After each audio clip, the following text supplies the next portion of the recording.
cartoonish. They don't even look real, and they have no wings. Yeah, James. Oh my God, I'm over there. Look how big these bats. These are bats. I want to think. Holy Jeez, that looks like a dog. They do look like dogs. Oh, Those are dogs. I was like, Christ. Those are dogs. oh, those are bats. So those are bats. So look at the teeth on the bats. Yeah, that's Look really, at that. Look at how they all have their mouths wide open like they're trying to bite you. So, Like they die trying to kill you. and they're gonna cook those. Yes. And That is how this disease got started. Look at that guy. And he's smoking. Well, go back to him again. Let me see a big picture of him. He's triple stacking the Look at him. Stacks of bats, smoking cigarettes. Like they're eating bats. That's crazy. It's just nuts, man. But this is what happens. We'll see. Look at those chickens stacked on top of each other. When you have 1 billion people, look at that guy sleeping on top of that. Oh, cage. that should be entertaining. Should be. Yeah, like if you're hungry, eat a bat. You could glory kill that thing and get help. Apparently, SARS came from bats as well. So don't eat bats, kids. But they have to because they're starving. I mean, that's one of the things that China's doing. What they have to do is too many people, not enough food, and a lot of what they're eating is just we wouldn't imagine. Are you not traveling because of this? I'm not changing shit. Yeah, that's my wife asked me a lot. Like she was really concerned about me coming here, and I was like, dude, we gotta sell it. So I just got back from Vegas, and I was a little nervous while I was over there, but I did everything normal. I went to work out. I ate. I went to the fights, which is 20,000 people at the T-Mobile Arena. Yeah. All stuffed into this one area, and everybody was acting normal. Everybody was high-fiving and hugging. And fighters, I mean, Jesus Christ, you want to talk about people exposed? yeah. They're sweating and they're half naked. Tyson Fury was trying to lick that dude's blood. I mean, I don't think he's worried. That was before the big outbreak. Yeah, I'm worried about old people. I'm worried about my parents for sure. I'm worried about people who are overweight. I have friends that are not healthy that maybe should lose some weight, and I'm worried about them. I'm worried about people with respiratory problems. A good friend of mine has a daughter with cystic fibrosis, and he canceled his tour. Shout out to Everlast. He canceled his tour because of that. I mean, but he's got real concern. Yeah. His daughter has a pretty serious lung condition. That is really scary. It's horrible. Yeah, and so he's got no choice. He has to stay home and play it safe. And I think a lot of people are going to do that. It's going to be interesting to see how the government handles it. Because one of the things about love or hate Trump, he's willing to do some shit that a lot of people would think would be unpopular, like close down traffic, close down flights coming in from other countries that are infected, that have high rates of infection. I wonder what they're going to do. And I think something really radical has to be done to try to start to slow down this fucking illness. But I don't know what they can do. So are we waiting for it to? I gotta watch your show with this guy. Are we waiting for it to go away? Like I read a quote that like when the weather changes, it'll stop or something. That's horseshit. Yeah, Michael Osterholm set us straight on that. That's nonsense. It's not going to have any effect on it. What happens is it just runs through the population, and people develop immune systems that can handle it. You develop an immunity once you catch it, and for many people, it's just going to be like a bad cold. For many people, it's going to be like coughing, and you just try to get better. Stay home, drink a lot of fluids, eat healthy, do your best, and eat healthy, and then get out. And you're going to have immunity to it. And that's what's going to happen on the other end. I saw one guy, he had it, but it was fairly mild. And in the quarantine, and he got over it, he was getting over it and getting better. When the quarantine came with a bunch of people that also had it, and he got it even worse, which is interesting. Because I was like, I wonder how he got it again. And I guess probably his immunity wasn't fully developed yet, and then it just overwhelmed his immune system because it was, he was basically quarantined with a bunch of other people that were really, really sick. But he got through it, and he was talking about it, and all these poor people that are stuck on boats. Oh my God, it's crazy. This is going to kill the cruise ship industry. Yeah, I guarantee you that. We just went on vacation, and I have to say, traveling and like we went to this vacation spot. There's nobody there. It's kind of nice. Oh yeah, you go to Hawaii right now? Woo! You got the whole beach to yourself. We had everything to ourselves. Yeah. It was amazing. Yeah, I wonder. House. We go you're in our hotel, we're eating at the buffets and stuff. But like to your point, I'm just like, fuck it, what are we gonna do? They're closing down buffets. It's one of the things they're doing in Vegas. They're closing down buffets. Yeah, those buffets are huge. I haven't been to Vegas too many times, but the one time I was there, we had a pretty crazy buffet. Yeah, I mean, all all you can eat. Just fucking pig out. Yeah. Some of those but that's also how they do it on a lot of cruise ships. They have buffets. I only went on one cruise ship, and by the end, I wanted to throw up. Like, oh my god! Because the first day you're like, the food's amazing. Yeah. But it's so buttery, gross. And It's like being stuck on an apartment building filled with drunks, but you're all on the roof, and if you jump off the side, you're definitely dead. yes, and That's they're, what it's like. They're It's- feeding you the fattiest, grossest, but tasty food. Yeah. No, Well, oh if man. you're looking to get fat, that's your move. Some people are just, fuck it, let's go all in. But I just recently lost 20 pounds. Did you? Yeah, I was. what'd you do? Well, I was 226, and that was fun. Especially, I mentioned I did like doing jiu-jitsu, but my Fun just because you can pin people down easier? J- Extra weight? more weight to throw around, I guess. Yeah, Did you get tired easier though? I did. Like, there's definitely been benefits to losing weight that I actually really like, but my blood pressure and my cholesterol is really high. So, What did you do to lose the weight? well, I went to a Well, really, I gained that weight just from eating like an idiot. I had really bad eating habits, and I had no idea. Like, I didn't know you weren't supposed to eat a shit ton of pasta before you go to bed. Like, you know, and You didn't know? How old are you? I'm 43. How do you not know that? I make video games. That's going on. So, like, I know how to do glory kills. So, Listen, man, I woke up this morning with acid reflux. Not really, but like, well, it felt gross because I ate 2 tins of sardines last night before I went to bed.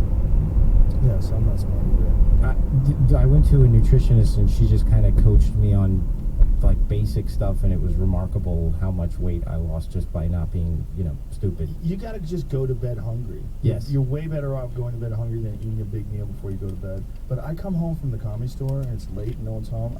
I've just become an idiot. I just start eating. That's exactly. And then I go right to sleep. I would crunch on the game and like be at the office late, come home, and my wife would make something amazing, but I missed dinner, and it's like I want to fucking eat it. It looks It's right awesome. there. Yeah. Yeah. But that made me super fat, and like it wasn't very. But I was working out a lot, so it was actually, and doing jiu-jitsu, so it was fun being a larger size. But I'm not supposed to be that big. Like, it wasn't good. My numbers are all much better now. That's great. And you just, the nutritionist, what did you change? I kept a food diary, and she read it and just laughed. She's like, you eat like you're 13. I'm like, I was like, Well, I work on things for 13-year-olds. that's it, pretty much. Yeah. And I just really, when I was a kid, it was like, finish your food, clean up your plate, Yep. wipe up every last bit. Watching my dad, he's Argentinian, piles of fucking steak, just, I thought that's how people ate. And That's how you're supposed to eat.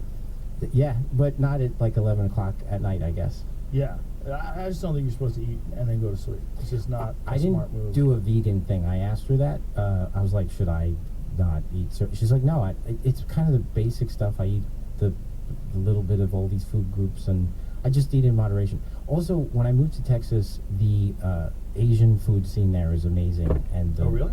It's fucking amazing. In Dallas? Like, what kind of Asian food? Vietnamese food is outrageous. The Taiwanese beef noodle soup is fucking, which is like Chinese ramen. That's interesting that it's in Dallas. Yeah, I didn't know that either. Dallas is culturally super diverse. Dallas is a fucking great city. It's awesome. It is a great city. I was just there 2 weeks ago. The food I love it is so there. good. And I love it there. If it's bad for you, they have perfected it. That's for Yeah. sure. In my first week there, I went to the Texas Fair, and I had fried pumpkin pie with a scoop of ice cream and hot chocolate, and it was like the best fucking thing I've ever had in my life. But it's so bad for you. And Yeah. so it just Fried pumpkin pie. it was good. They don't put in.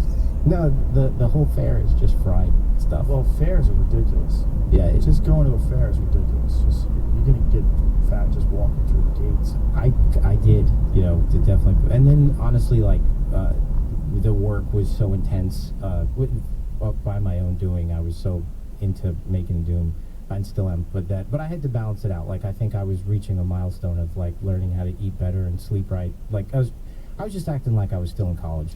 And how many hours a day are you guys working? Because when I was friends with the Id guys, this was like Quake 3 before it came out. Like, way back then, I was friends with those guys. And when I was doing gigs in Dallas, I'd go to Id Studios, and they'd show me all the stuff. They Yeah. told me, yeah, it was pretty awesome. But I'm embarrassed that I'm coming here and I'm not good at Quake. So like, I was like, shit, he's gonna totally give me garbage. No, it's okay. But you play with a controller. You should tell them you play with an Xbox controller, which is quite embarrassing. Well, I'm pretty good with it though. But How do you not use a mouse and keyboard? I do sometimes. But that's probably why you're not good at Quake. Well, Quake, Jamie and I were bonding over this. When Oh. Quake came out, I was in art school and everybody was using Apple products. So, Right. like, literally no one I knew had a PC. Like, one dude in a dorm had PC and you'd go there and you'd turn on Doom and you're like, holy shit, this is crazy. But, like, I mean, I was like an Apple guy hardcore, so I just missed it, you know, like that boat. But I play now, and I'm okay. I like playing PUBG. I mean, you have to, certain games you have to play, you know, mouse and keyboard, and like PUBG and stuff like that. But Jamie, are computers updated? Is everything's updated? We were ready to go. We're ready to go. We'll play afterwards. no, I'm not very good at all. Come on, man. You're a fucking. You work in the game industry. You I have to do. play a little. I do. You can't say I'm not gonna play because I'm not good. No, I Then will. you're saying to all these kids out there that are not good, don't even start. Oh no, I will totally play. I'm just not. We didn't make Quake Champions. That was made by another team. Well, But they did an awesome job. They did do an awesome job. Everything that comes out of it is always going to have a certain level of quality. So it's a different team at id that made Quake Champions. Yes, it was outsourced, managed by Tim Willits, and then outsourced to I believe Saber. And, So is Willits with them now? Where is Willits? Willits, I believe, is with them, but I'm going to probably get Shout that. out to Tim. How are you, buddy? Yes, I haven't seen that guy in forever. and he left a couple months ago, I think. But Just retired? no, Ties on the beach? he's with them now. Oh, okay. Yeah, like doing something awesome. I don't know. Something else? I don't even know, to be honest. Okay. Like this, but I just head down making do. I get it. So how many days a week are you guys working? When you're in crunch time, are you working 6-7 days a week on this thing? It's not really crunch. It's funny. I prepared for this interview. I watched all your video game interviews, and I know that crunch comes up a lot. But like this is gonna sound hokey. It's like a lifestyle. Like I live and breathe this. You know, like no one makes me stay at the office. And even when I come home, I see my kids, I do my thing, and then I just do research. Like it sounds ridiculous, not unlike my diet, but like my research is that of a 13-year-old. Like I play fucking video games and read comic books and just engross myself in pop culture, because essentially what we do is make pop culture content that's pop culture content, you know. Mhm. That didn't make sense, but No, it makes sense. I know what you're saying. so you just have to, like, you know, ingest a ton of it, which means that it's 24/7. I mean, I get up really early. I try to do the exercise thing. I couldn't really fit in going to do any kind of training or anything in the afternoons because it was just family and stuff, so I try to do that in the mornings, and then I come home and put the kids to school, and then I have like about 2 hours where the house is empty and I'll just play games, you know. Oh, so you're training real early then? I do. It's horrible, but I do the 6 a.m. one, which is fucking holy shit, dude. Yeah. So Yeah. you're up at 5, shove something in your mouth. No, not anything. I made that mistake. I drank a protein shake once before training. That was a fucking disaster. Holy shit. So I don't need anything. I drink water. I didn't even know what the hell I was doing. Again, I knew nothing of nutrition. So I was like, it's 5:30 and I gotta be healthy. I'm gonna drink this. And like, Yeah, you can't train. neon belly. I'm like, dude, we're gonna have a serious fucking problem in 2 seconds. Yeah. It's the same thing with yoga. Hot yoga. I've tried to do it after breakfast. You literally can't do it. And I You wanna actually, throw up. I'm tired too. Like, so I'm pretty much just water, you know, and it's only an hour, so I can kind of get through it. I don't know if this BCAAs are helping or not, but I sometimes put that in my water just because BCAAs, branched chain amino acids. Is that good? Yes, for sure. Yeah. Good before you train and after you train. Yeah, Yeah, and depending upon who you ask, there's different protocols. just for a little extra juice, you know, I don't know, like to help, because I get a lot of muscle strains, so Strains? yeah, like in my calves and stuff, like cramps? Is that what you're saying? I guess, Like like taking any electrolytes? they're going away because I'm hydrating. That was another thing the nutritionist said, was that I was probably dehydrated Yeah. way more than I realized. So Sure. I'm drinking water, like, and it's actually working. Like, I actually feel like I'm getting less of those, and I'm also hungry less. Like, one of her things was that probably some of what my cravings are for food is that I'm actually thirsty. So now I like chug a big glass of water, and the cravings do those 11 o'clock cravings kind of subside a little bit. But yes, I try to do it in the mornings. It's just super rough. Yeah, over the last couple of weeks, last week in particular, I was drinking a shitload of water. Just a shit. Like last night at the Connie store, you must have drank 7 bottles of water, which is great until I got home. I got up to pee 3 times in the middle of the night last night. I'm like, fuck. Yeah. I'd wake up, it's like 3 in the morning, like, god damn it, I can't hold it in. No, shit. And I just kept doing it, man. 3 times I got up to pee. So you would agree that obviously, right? Just drinking. Drink a shit ton of water, but I believe in electrolytes. I think electrolytes are very important. And I think you should find a good company that sells electrolytes that you can pour into your water. Do you have ones that you would recommend? I use Liquid IV. It's a sponsor of the podcast. For full disclosure, but I actually enjoy it. Even if it wasn't sponsored, I'd absolutely use it. It tastes good. You pour it in there. It's got like salt, a little bit of sugar, and a lot of electrolytes, and it's just fucking. That's awesome. It's supposed to rehydrate you twice as fast as water itself. Oh wow. It's twice as well as water itself. That's awesome. Yeah, so I pour one of those into a bottle. I like to do that before I work out. It's also something that keeps it the calories, not much. Do you do anything during? Like, is that Just water. just so the electrolyte stuff or the BCAs before or after, but not during? I don't do it. I mean, maybe I'm wrong about that. I I no. don't know. The most I ever do is if I'm training really hard. Like if I'm doing something really crazy, then I'll drink something with electrolytes while I'm working out, like a Gatorade or a Powerade or something like that, just to try to replenish glucose levels. Is that good to drink Gatorade while you're doing exercise? Sure.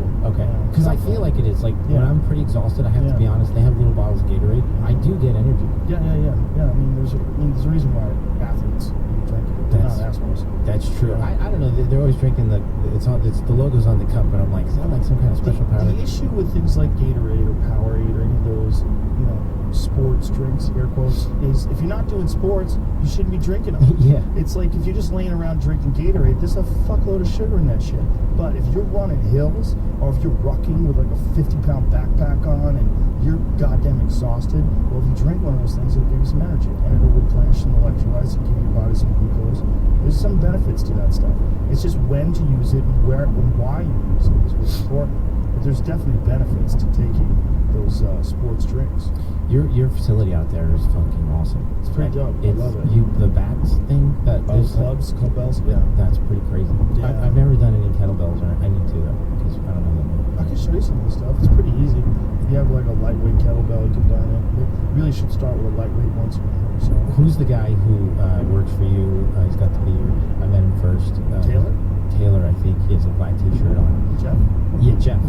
And I shook his hand and I was like, my goodness, I think you've been tossing around. Like, He's just corn-fed. Seriously, I was like, He's a big old fella. you're doing something, dude. Yeah, they're big fellas. The great thing about kettlebells or clubbells, those clubs, is that you're using your whole body. That's the thing about those things. It actually enhances your athletic, enhances your ability to do sports, particularly jiu-jitsu. Things like Turkish get-ups, you do Turkish get-ups. I was joking with my friend yesterday, so no, I've seen them. I think if you put the word Turkish in front of anything, it usually means it's pretty gnarly. So, like, Turkish sauna, Turkish bath. Turkish prison, like, Right. Midnight Express, wasn't that a Turkish prison? yes, that is the magnifier for everything. Turkish, that's fine. Turkish wrestling. Yeah, true. Right. But I've never done one, but that is pretty serious. They're legit. Turkish get-ups are my favorite exercise. It's not really not it doesn't have big pegs. Like jiu-jitsu is real catch. And that's with the one leg, like your one leg out, one leg. When you start off on your back, you start off on your back, press, kettlebell up, and then you sit up, and then you just sit up, like under you, and then you go up, go all the way up, stand straight up, and then drop over. You should watch a video. Ideally, you should find a coach and have someone correct your form so that you have it down, and then you can do it on your own. But the beautiful thing about that is, like, you could have a kettlebell, you sit in your office, and just for 5 minutes, just do Turkish get-ups for 5 minutes and do it a couple times a day, and it'll change your body. That's It'll change your core strength and your shoulder strength and your shoulder stability, because you got this thing overhead at the end of it, and then you're dropping it back down, resting your body back down and starting all over again. It's very different of exercise. I think working with someone is what I need to do, because at 43, I'm finding that, like, I injure myself because I'm not exercising correctly. Clearly I'm not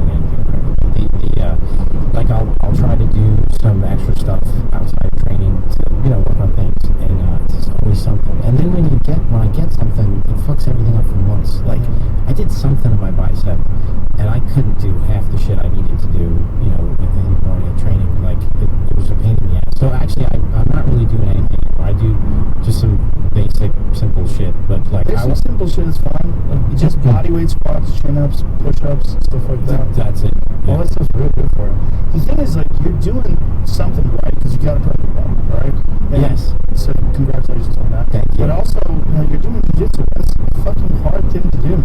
It's like, I gotta do something because when I wasn't doing it, I got the kids and the work because you know, it is a lifestyle, but it's also a lifestyle that involves sitting on your ass staring at a TV screen. yeah. What kind of chairs do you sit in to keep you from getting back pain? I don't really sit that much. Like for me, Standing desk? no, I'm just walking the whole fucking time, like just walking this thing or that thing. And then we just have pretty basic desks, but a lot of people do standing desks for sure. And I like those a lot too. I don't have one, but because again, I don't really sit anywhere specific. I have an office, but I'm never in it. But You're yeah, always moving around talking to different people about this and that. which is good because when I sit for too long, my lower back, I got like a bulge in the lower back area. I don't know, and if I sit too much, it kind of bugs me. But Everyone that does jiu-jitsu has something going on in their back. yeah, I'm a little worried about that because I found a thing that you get the kids, and before it I was like, you know, roughhousing with them, and you're fucking breathing heavy, and it's just like shit, dude. And so I'm like, what can I do? I'm like, I don't fucking like basketball. I think running sucks. Like, I don't want to just work out. Like, you know, so I did this, and it became a fun, engaging way to get healthy. Like, It's a game. You know, you're playing a game. it's all, like, it cleans up everything. Yeah. Like, I can't eat shitty food because I'm gonna feel like shit on the Right. mat. So Yeah. like, Yeah, it had this ripple effect in my life that was fucking amazing, and a really healthy pursuit. But the back thing, is that guaranteed? That like, Well, there's things you can do to mitigate it, and I'll show you some of the things we have here. The machine called the reverse hyper. Unfortunately, this just came up on a podcast yesterday as well. A reverse hyper machine, which is a great machine for strengthening your lower back. And then there's one of my sponsors is Teeter. They make those inversion tables, and they have this thing called the Dex, and it's like you bend over. It's a DEXX. Is that what it is? Just one X. And you bend over at the waist, and it just like decompresses your spine and relaxes everything. to Yeah. just I'll show it to you afterwards. Yeah. Because I want to keep doing it for health reasons. Like, Yeah, no, I for found sure. something that is a good adds something to my life in a healthy way. Yeah, So, I love it. It's awesome, but it does beat you up. Are you- No I ifs, s- ands, or buts about it. I've seen you wearing your gi in some pictures. Are you wearing your gi again and training more with your gi? Or did you always train with your gi, or like? Well, I trained with the gi and no gi. I have a black belt in both. I know, but like it seemed, I could be completely wrong. It seemed like you were doing a lot of no gi for A lot while. of no gi, yeah. But lately, it seems like you're wearing the gi again, but I could be completely wrong. No, I think both are good. I think there's nothing wrong with the gi. What the gi teaches you is defensive postures. It teaches you defensive techniques better because you can't pull out of everything. So you have to do everything with proper technique. You can't just, because when everything gets slippery and snowy, you can just pull out of stuff. Sure. But you can't do that if someone has a hold of your sleeves and they get their fist fully wrapped in there. Like, you're not getting out, and then you're just going to get deeper in. You got to use technique. You got to use the proper defense. Do you have a preference, or just it's all good? I think both are good. I think both are good. Look, if you live in a place where people are wearing winter coats, learning how to fight with a gi is great. Yeah. 'Cause, you know, you grab a coat. I mean, a coat is like a weapon that a person's wearing on them. Like, you use their own coat against them. I saw a great podcast clip with you and Guy Ritchie, and you were staring at his tie, and you were like salivating because he had like a thing with ties. I always tell people that if you have a tie, you should have like a Velcro thing in the back. Just take a nice tie, put it on, tighten it up, and then snip the back. And then sew in some Velcro so it seals up like this, so that if you could just, someone yanks on your neck, just pull that tie off. Yes, that's it. Just put on paranoid. Totally. But I mean, your collar itself, right? Like Yeah. a good shirt collar, you could choke someone with that. You know, you can Ezekiel choke with that. I like the With your community. sleeves, you could use your own sleeves. You could collar choke on someone, one of those chokes with a good, like, stiff dress shirt. You can get in there. a collar choking somebody with a dress shirt on, that would be pretty You sick. totally could. Yeah. But with a jacket, like a leather coat, that person's a dead man. Like if you had a street fight with a judo player and you're wearing a leather jacket, good luck. Yeah. You're gonna get thrown in your head. Our head instructor does a lot of judo stuff, and his fucking grip is, oh my goodness. Yeah, they have crazy core strength too. Those guys have crazy upper body core strength because their shoulders just Yeah. everything is throwing you. But you, like, when they're demoing and they grab your collar and you're just like, what the fuck? I know. Like, I'll never get this off. Hand strength. Yeah. A lot of them, what they do is they take keys or towels and they throw it over a chin-up bar and they do chin-ups, like just holding onto the towel or holding onto the key. There's a wiry, like, every muscle is, like, taut with those guys, you know? Yeah. Like, it's crazy. Even if they look skinny, like, like, they grab a hold of you, you're like, holy shit, dude. When you look at their hands and you see their knuckles are Oh all my God. inflamed, Yeah. every knuckle like sticks out that far. That's you see it a lot with jiu-jitsu guys. That's as well. the truth. Like, the ears, totally telltale sign, don't fuck with that guy. But if the knuckles are fucked up, you should just do whatever that person says. Like, Have you seen Megaton Diaz's hands? dude, holy shit. Yeah. They're like, I mean, See if you can find an image of Megaton Diaz. is that arthritis? Is that what that is? Yeah. that So ain't is good. he like? So he's in pain. Well, I don't know. I mean, you'd have to ask him. But goddamn, that guy was rip your neck right off. Oh my Like God. One of them Steven Seagal movies. If they could do it for real, like Roadhouse. I was just gonna say that. Yes. Dude, that's like one of my favorite movies. Like that scene where he does that. That bad guy is fucking crazy. Like he just guys Tough like guys you. like you in I prison. remember being a kid being like, my holy God. Jesus That God. movie's so good in all the worst ways. That- See, look at Megaton Diaz's hands. Yeah, Look at his knuckles. So That's just one image of him. There's a bunch of images of him with his knuckles. Yes. His hands are just gnarly. And that, I mean, there's a lot of jiu-jitsu guys like that. you know what is so? It's been said a million times. They are also the community around it is. That's another part that I really fell in love with because it's like dad jitsu where I go. Like we all want to get in shape. And there's younger guys who are really athletic, and we have a one woman who's 72 because her son is there. Her son's a fucking beast, and he's a fucking beast. But it's just awesome. Like we're all trying to get healthy and we're learning shit and we're helping each other. Like it's That's great. That's fucking great, dude. I love it. Yeah, it's an awesome way to exercise. I'm wondering if one day they're going to be able to figure out some sort of virtual reality learning game. It's one of the things that I talked with Carmack about. I was like, I see, because Carmack has done some martial arts himself, and I was like, I see, he's actually very good at judo and Yeah. jiu-jitsu, and he's very Apparently he choked somebody out at the office once. I think the person asked for it, but there's some story of like they wanted to see if John could do it, and he was like, okay. And just like That's like a robot. Okay, I'll choke you out now. Yeah. I overlapped with him by like a month, and he said one thing to me, and it was pretty cool. He told me not to put grades in the game because they don't look good. And I was like, yes, sir, that will never happen. Grates. Something to do. Like grates you would run on? Something with grates, when you look at them at an angle, they like do all the tech guys right now are like, Jesus, Hugo. Like it's very specific. But yeah, he just told me not to do that, and I was like, I will not. That's all he told you? Yes, he's super nice. You know, I didn't know what to say to him. You know, like I had no reason. I don't want to bother him. Look at that's me and him. That is awesome. Yeah, he is the dude's legit. Yes. The founders of id, with John Romero, that guy, like. I mean, I really feel like we're standing on the shoulders of geniuses when we make this game. Like, a lot of what makes Doom Eternal good is what they did in their game. Like, the rocket launcher is such a well-balanced weapon in the original Doom game, and we took a lot of inspiration from that. And the fucking characters are so well designed, the Pinky and the Cacodemon and the sounds they make. The game still holds up to this day. It does. Like, straight fucking legit geniuses. Even with the clunky old school graphics, it's still very immersive. It's actually adds to the charm, because when you look at it now, it just looks like a fucked up Saturday morning cartoon. Seriously, it's like something they would make on Adult Swim, you know?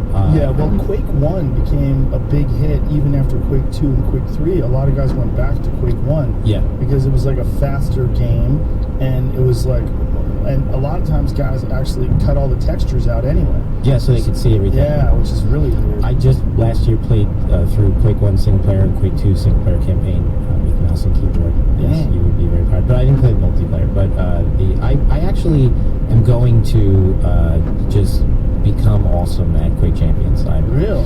Let's So- start today. I'm down. Very often, part of my research, like when I play, is I have to achieve. I don't want to I have to reach mastery in a game to understand, to find the fun. Like Yeah. part of the research that you have to do when you're designing a game and when you play other games, so that we understand like how other games are working successfully or not, is to play them long enough to achieve mastery, so you feel that addiction, you feel that engagement level, and you're like, okay, I know how they did this. I know what I'm feeling right now. Do you take like professional gamers and bring them in for consultation and say how do you feel about this? Absolutely, we watch and certainly we talk to them, but it's dangerous because if you so absolutely, but it's kind of like, would you want Michael Jordan designing the next sports game? Like, it's kind of like he can tell you. It's sort of like the guy who builds the race car might not be the best guy to drive it. Like, but hold on, here's what's wrong with that analogy. You're talking about Michael Jordan in a game. I'm talking about game players. So Yes. if bringing game players to tell you about a game is a good idea, bringing Michael Jordan to tell you how to play a video game based on basketball, probably not the best idea. No, definitely not. We talk to them, absolutely. But the point I was making was just that, like, you could fall into a little bit of a trap.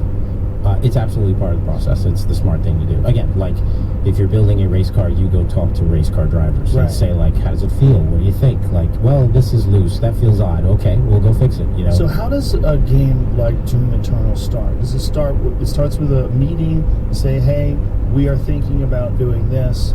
What do you think? And then how does it get the green light? How does a game like that get going? Were you there from the very beginning? Yes, we have a green light. I've been there for 7-8 years So now. what happens? We have a green light process where we put together an overall idea. Marty and myself, work very closely. Marty is the studio director and executive producer. Shout out to Marty. He's awesome. He's the boss. He's the shit. So what you guys say, like someone comes up with so what are we going to do for our next game? We talk. Like, it's making games is fucking awesome. Like, it is. It's the fucking coolest. Like, I can't believe that this is my job. Like, That's awesome. Yes, That's what everyone wants. you stick a dynamite and a crowbar wouldn't get rid of me and fucking id Software. Like, I can't get enough of making Doom games. But you hit the jackpot. It's like what people want to do for a living is do something where you go to work and you're like, I can't believe this is my job. So that's why when I go to play and to do the work, I'm like, I'm not fucking working. Like, seriously, you know? Like, that's awesome.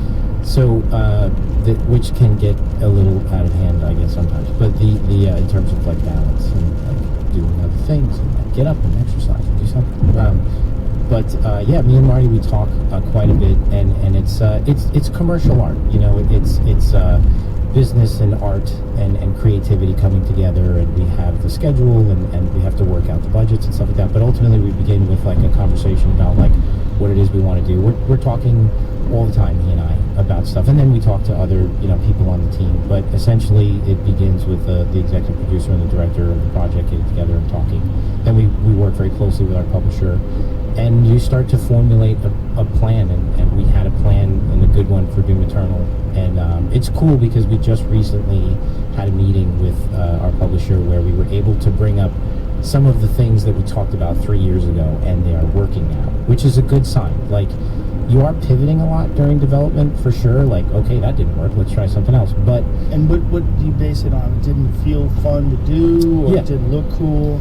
We call it just steering into things. That feels good, steer into that. That feels good, steer into that. You're always steering into the fun. Like, you let the game tell you what it wants once there's enough of it on the table to judge. So what are the first processes? Like, when you say, okay, you got the green light, it's time to make a game, what's the first things that get done? Is it design? Do you sort of design what the players look like? Is it the coding?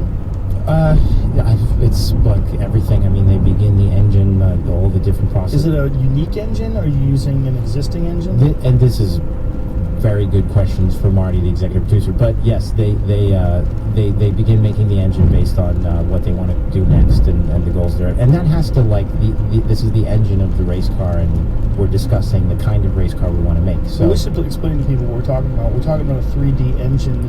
Oftentimes what happens is, like, say, another video game can license your 3D engine and use it with different graphics to make other games, Yeah. and that's a common thing.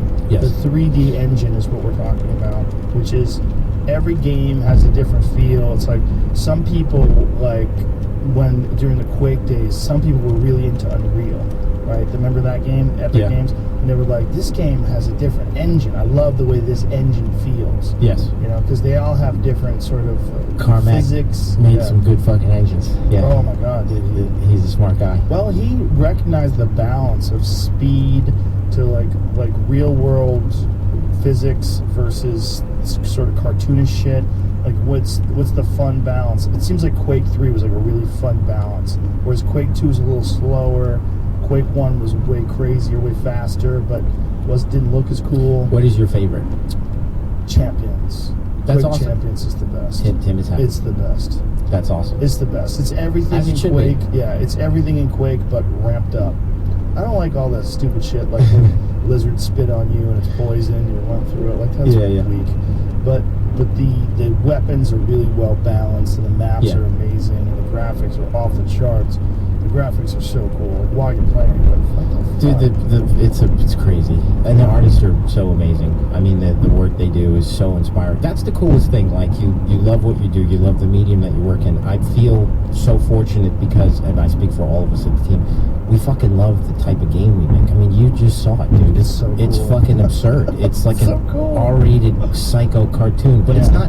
it's not mean spirited. That's what I really like about it. Like it's kind of it's cool. It's like It's fun. It's fun. That was actually our main focus. And you're killing demons. Like That's it's it. fine. It's just like Walking Dead. You're allowed to kill the zombies. The Don't whole feel bad. The whole purpose is to make it's something we talk about quite a bit, like the emotional response of the consumer, like how you feel when you play something, and we want you to smile. Like certain games, they want you to be scared, which is good. Survival horror games, I'm on my heels. I'm like, oh my god, what's around the corner.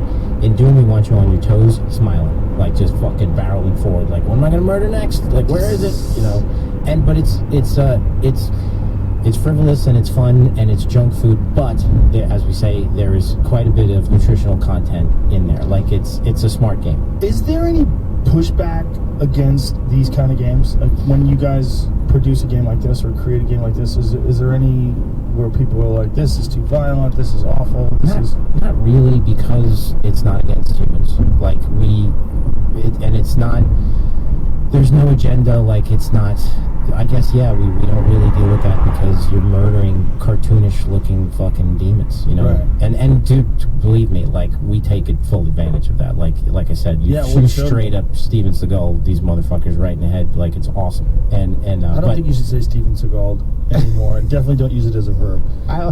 It's way more violent than any Seagal movie. But that is true, but like I always got a kick out of his hyperextending of the limbs, the breaking of the arms. Yeah. In that one in particular, that Glory Kill 2, we were like, there's one pose in the animation where you hold out his arm and he's like, because that's like what guys always do. What I'm holding out hope for is some sort of Oculus version of Doom or of Quake or something like that, where you have like a unidirectional treadmill and you're locked into it. You've seen those things, right? Was it omnidirectional? Is that what it's called? Yeah, omnidirectional treadmill. There's Doom VFR, which is pretty cool. Like they made it, and it did really well actually. And really? It's, where is it? Pull up that. Yeah. Doom VFR. Have you heard of it, Jamie? I have it, but I haven't not played it because it came in my little cycle of like getting where I could stand up for a long period of time. Oh, your back issue? Yeah. Yeah. Jamie broke his butt. We kind of removed. We removed those things from the office. The thing that he hurt himself on.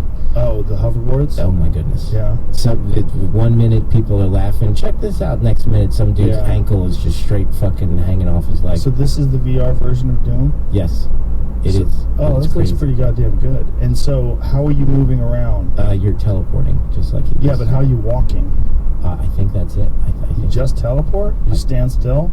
I didn't work on this, so I don't Oh, know. okay. Do you know, Jamie? Like, how are you going Did you see through all right this? there, there's a little line that shoots out. That's Mhm. like where you're teleporting to. Yeah. Oh, so you staple. This is whack. You can't move? I mean, that's how they had it. This That's is a stupid. couple years old now, so they've figured out some new things. Oh, New okay. controls and stuff. Well, the graphics look dope, but if you're just teleporting to each spot and then standing still and punching people, that's ridiculous. That's how you do it, huh? And then you go forward. Well, I'm not doing it justice to because I didn't work on this, so I couldn't really tell you how the movement actually It's works. obvious. It's pretty obvious that's what you do. You're teleporting with that green bolt. Have you ever, you know what Sandbox is? Have you ever fucked with that? No. Sandbox VR? No. It's really cool. There's a company in Woodland Hills, or there's a studio in Woodland Hills, and there's another one. I don't know. There's a couple of them around the LA area. But anyway, you put a haptic feedback vest on, you put a helmet, VR, everything, plastic guns, and then you go and fight things. And there's one where you go and shoot. This one's great. This one is called something Mansion. What is it called? So they have one of these in You shoot Texas. zombies. Yeah, I wanna. Dude, it's the shit. Yeah, that It's seems amazing. really fun. Rats come at you, got to gun the rats down. So you are in this room, and like they keep cutting back for what is actually happening and what the people see. Sure. But when you're there live and you see it, it's fucking killer. It's really cool. It's That is really awesome. fun. And they're getting better at these things. They have like sort of that's That character's cool. That's the boss that comes and gets you. Deadwood Mansion. That's that one. I love that one. That's awesome. There's a Star Trek game. There's quite a few of them. I think they have 4 or 5 different little experiences that you can do. That's They're awesome. Really fun. Don't they have a Star Wars envision that. Perhaps. The Void has that. Yeah. Okay. The Void's a Void. little Oh, that's different, right. kind of. The Void's different. Yeah, I've done the Star Wars one. That's at Disneyland. At Disneyland, downtown Disneyland, before you get to the park, you could go and do the Void ride, which is actually better than any of the rides in downtown Disney or in Disneyland itself. Is that the one with the Avatar flying the Necron, or whatever the hell those things are called, in Avatar World, when you're flying on the thing? That is in Disney World, Okay. not Disneyland. Disneyland is LA for land. But Disney World in Orlando has this thing called Flights of Passage, which is fucking amazing. It's the greatest. They're called absolutely the greatest ride. Ekrons, I think. Yeah, you ride one of those dragons in Avatar. That's and it's awesome. incredible. I would love to do a VR thing where you're like one of the Colonial Marines from Aliens 2, like running through. That'd be fucking awesome. They're coming out. They're coming out of the goddamn walls. Yeah, you could do something like that. Hudson. That's that was awesome. That's my hope for the future, is that games are like that, and you're actually going to be able to exercise doing that. Because Sure. I think that if you had a game where you're in a warehouse and you're actually running for your life, like, and demons are chasing you and you're shooting down things, like, your heart rate would be jacked. You could do that for an hour and get a sick workout in and have an amazing good time. That would be awesome. You could get in great shape running from demons. You would. I wouldn't have to get up so early in the fucking morning. Well, think about this game. If you could play this game, but you could play this game in a warehouse where, you have all of the boxes and all those stairs. They're all real stairs and real boxes. Yeah, and yeah. You're running around this pre-designed map, and you're actually engaging with these VR demons with a haptic feedback suit on. Fucking glory killing them. Yeah. Ripping out their parts. That'd You're be really awesome. into this glory killing, but the really problem with this calling it glory killing is it sounds too much like glory hole. It really So- does. Right, Jamie? Yeah, they You agree? have a new ride that got announced today for, I guess, out here at Disneyland. The new Marvel Comics universe? Avengers campus is going to be opening up in the Mhm. summer. They have a Spider-Man ride where it sounds like you put on a 3D headset, I think just goggles, and somehow they're tracking your hands. So during the ride, you shoot things for points, Oh. and then there's With a your spider web. Then there's a leaderboard That's awesome. outside the ride for like weekly, daily, and monthly stuff. So you and your family can get tracked and be like, "Oh, we're the best at this ride." So, Oh, you're going to get addicted. That's how they get you. that sounds so awesome. The level of sophistication going on with the games, whether you're mouse and keyboard or controller, though, it would be hard to achieve in VR. I think VR offers like a very specific, unique, and fucking amazing experience. And I would just like separate the two. Like, when we're making VR games, we're definitely trying to do something else, which is cool in and of itself. But there's like. Not only just in our game, but in a lot of games, like, there's just resource management. There's, like, high-level skill meta shit happening. I mean, you play fucking Quake, so, like, that's hard to reproduce in VR in certain ways, at least at this time. But I think that's the thing. Like, it happens a lot in games where people want to take how you feel or how a movie engages you and apply it to a game. And I think it's like, let a game be its own. Let a game be a game. Let a movie be a movie. Let VR be its own fucking experience. Like, that looks fucking awesome. Like, but yeah, if we just still though, yeah, I would love to kill Dean. We have the VR game. I should just play it. But what I'm saying is, like, if someone made a Doom warehouse, where you guys take a 14,000 square foot warehouse, just outfit it specifically for Doom. You got a line around the block of psychopaths waiting to play that thing for 1 hour. I mean, seriously, especially somewhere like Texas where there's a bunch of warehouses. Like, you can find some warehouse district where you can get 3 or 4 of them and set them up for different maps in the game. That'd be fucking awesome. God damn, man. I mean, they're real close to being able to do something like that where it would be really accurate too, where you could have like a laser sight on your rifle and you can see things through your goggles, and that'd be fucking badass. Although it's the future. It is. It's the future, Hugo. It's lame. Well, it's not lame. You know, Carmack can do anything he wants, but he's doing AI now. Like, he's not doing VR anymore. I heard he was just consulting with Oculus, but now he's pursuing AI. Well, let's be honest. He's too smart. He is. He's too smart. He's from another planet. Him and Elon Musk get together and share notes. Yes. They're both super wizards. Yeah, totally. He's. I mean, I'm sure he feels challenged by AI. Yeah. And you know. He likes a challenge. He's a very interesting guy to talk to, too. I really enjoy talking to him. Yeah, he is awesome. And you really think about what he's accomplished in the world of video games. I mean, he's the Mac Daddy. Amazing. He really is. He's the guy who started it all, really. If you enjoy 3D games, that's the guy. That's why working at id Software, and he totally is the guy, and along with the rest of them too, like Romero and those guys, like that group. That's. Do you know him? Do you know John Romero? I've met him a couple times. You know, that Daikatana game. He took a lot of shit for that game. That was a fun game. Yeah. It took way too long, and there was a lot of bugs in it and all that good stuff. But dude, I played it when it came out. I was like, this game is fucking badass. I mean, that guy is all of them. They're like the Beatles, you know. See, it was like Daikatana was like the physics of Quake 1, but with the graphics of that era.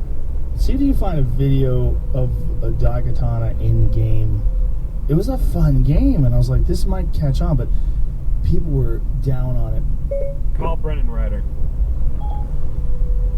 Calling Brendan Ryder, mobile.